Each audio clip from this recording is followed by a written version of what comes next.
Good. How was your day? So far it's been fantastic. Thank you, Dill. Nice. Yes, so we're queued up. They're all waiting. All right. Go. The drivers to the back. The drivers just follow me, and we'll go to the back. All right, Jack Root, you're on. Drivers front and center. Drivers over here, and then we go. Quick briefing. Larry. To the kitchen. Brett is the guy, the sound guy. He's gonna cue the movie and then get all the microphones. So we can do the Q&A thing, and the drivers will go in the back to the kitchen. Jack, the camera's with you.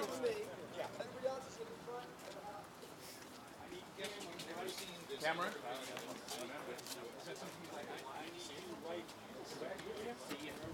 Driver, that's the right answer. Good answer. I want to start with Johnny Rutherford because video. This young man here was, well, he finished second in the championship. Being able to compete in the world's greatest race, the Indy 500, and not only be able to compete in it, but being a race car driver is such a privilege and an honor, and it's an honor bestowed on.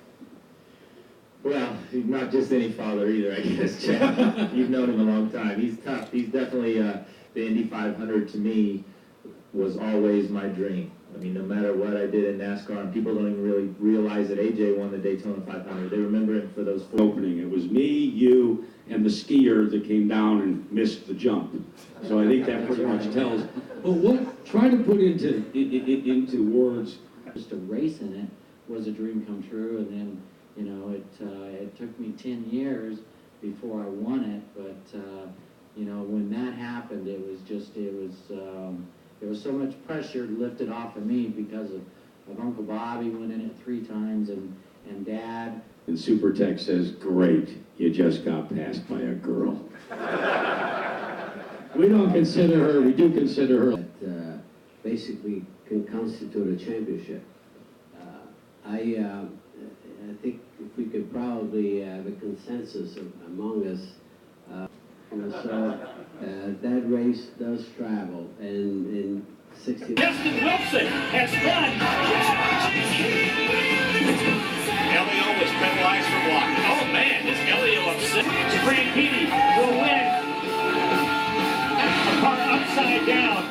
These things happen in motor racing. There's It falls down upside down. No, the engineers tell us, in theory, that the cars generally That they put under our belt. If the race was 400 miles, I would have won it 6 times. But it was 500 miles, so I only won it once. Let me you what we are calling our ambassadors for the Indy 500 Centennial Tour. We have brought.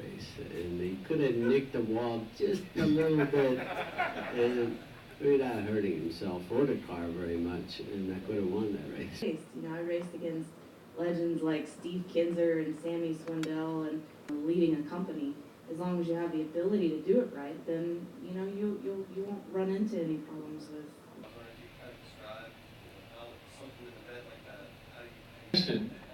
I just want to take a moment to say thanks to y'all for being out here. I mean, it really does mean a lot.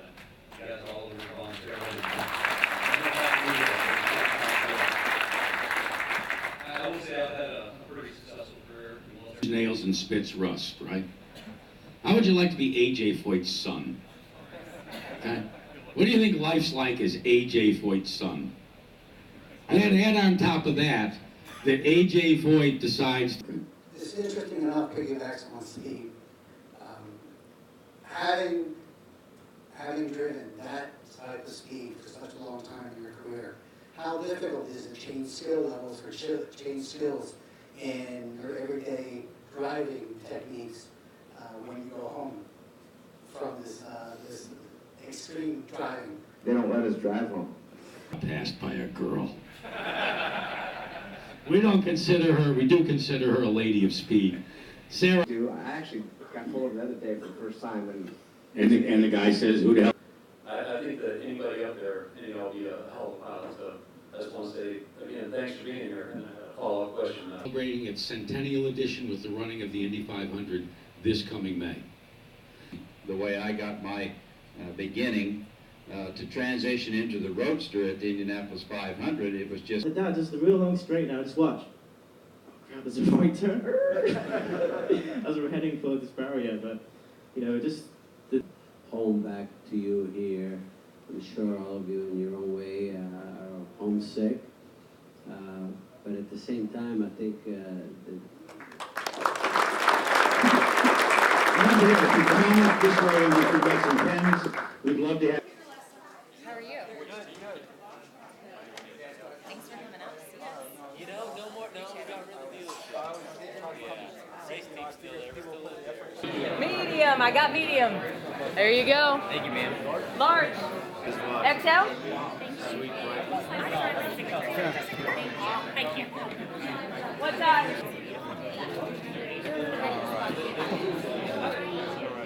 Yeah, that's what gave NASCAR the foothold.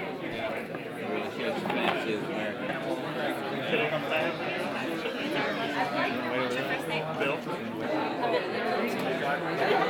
Hey,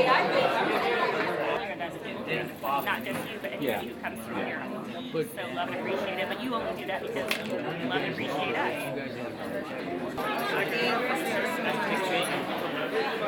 When I got somebody, sure. Yeah. Thank you very much. Good luck.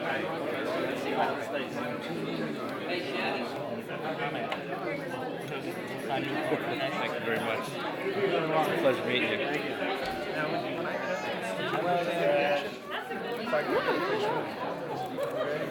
Meet you guys. I mean, you know, my role models growing up, and it's the same shit. Same here. We are all so privileged to be able to kind of do this. We all jumped at it, like Mohammed said, and Rutherford said it.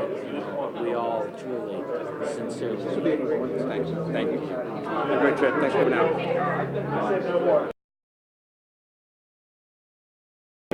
I'm Colonel Robert Ans. I'm with the NATO headquarters here at Ramsein.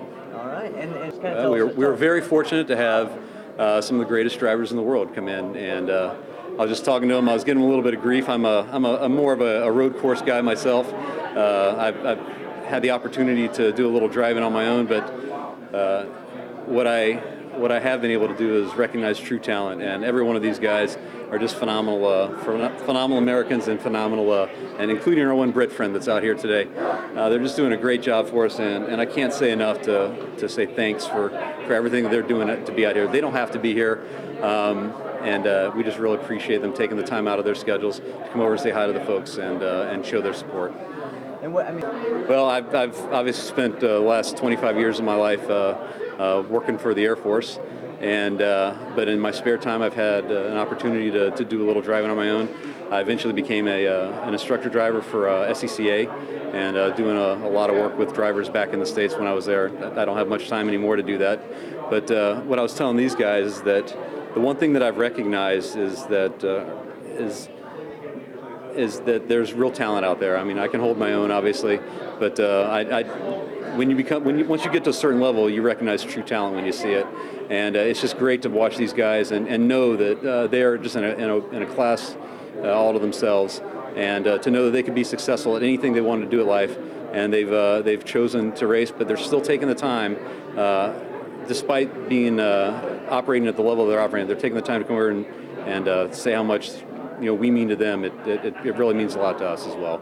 So I just wanted to make sure they understand how much we appreciate everything they've done.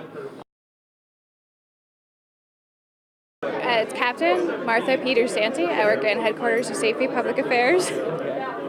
And right now we have been very privileged to have a visit from some of IndyCar's racing legends and some of the upcoming stars as well. So they've taken time out of their busy schedules to come visit us over here, which is truly a great thing, and we thank them for that. Oh, I am a favorite. Mario Andretti is probably my favorite, but he truly is a racing legend. Just to see a Foyt and Andretti and an Unser at the same table is kind of amazing, because normally they've been duking it out on the track for years and years, but it's really good. I know. Yeah, I've never met her personally before, but she is a role model. I think she's a role model for women across the U.S. and even in many other countries, because she broke through the barriers just like a lot of women are doing now. And now, do you? It does, and it shows that the folks back home are thinking about us, caring about us, especially the people who are forward deployed, who aren't here and maybe not having some of the same privileges that we have here. You know, we're in an area where sometimes we have things we take for granted, and our service members downrange may not have that. And for them to go here and also go forward and visit some of the other folks, and even our wounded warriors, that says a lot about the patriotism and the gratitude back of the American people at home.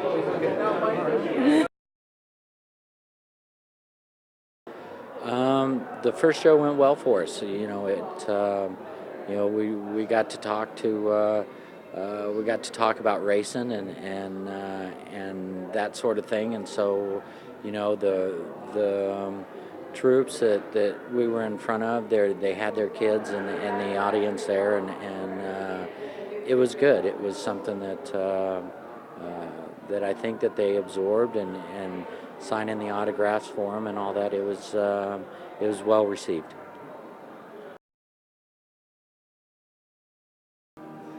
Going to meet the rest of the troops, we went to the auditorium and had a kind of a talk session with Jack Arute leading us, and it was a lot of fun, and it was amazing that the fans, the service people in the crowd in the auditorium were race fans, and they knew about us and what we had accomplished, and so it was a lot of fun. It's been great. It's been kind of hustle bustle to this point.